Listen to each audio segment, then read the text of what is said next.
Hello everyone, welcome back to my channel. Healthy and tasty breakfast recipe అండి. అదే brown rice dosa. నేను మెజర్మెంట్స్తో చూపిస్తున్నాను. 3 cups brown రైస్కి 1 cup మినపప్పు తీసుకున్నాను.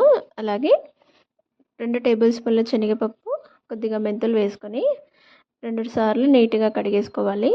ఇలా కడిగిన తర్వాత మనం పూర్తిగా మునిగేలాగా వాటర్ వేసేసుకొని 6 to 7 అవర్స్ అయితే నానబెట్టుకోవాలి. నేను ఆఫ్టర్నూన్ టైంలో నానబెట్టేశాను. పడుకునే ముందు అయితే నేను గ్రైండ్ చేసి పెట్టేశానండి, నైట్ అంతా ఫర్మెంట్ అవుతుందని. ఇలా మనం సేమ్ దోశ బ్యాటర్ ఎలా గ్రైండ్ చేసుకుంటామో అలానే చేసుకోవాలి. ఇలా చేసేసి మనం మూత పెట్టేస్తే నైట్ అంతా ఫర్మెంట్ అవుతుంది. మార్నింగ్ నేను పిల్లలకి బ్రేక్ఫాస్ట్లోకి వేసి ఇచ్చేసాను. ఫర్మెంట్ అయిన వీడియో తీయలేదు. ఇలా సపరేట్గా బౌల్లోకి తీసుకొని కొద్దిగా సాల్ట్ వేసుకొని మనం నార్మల్గా దోశ ఎలా వేసుకుంటామో అలా వేసేసుకుంటే సరిపోతుంది.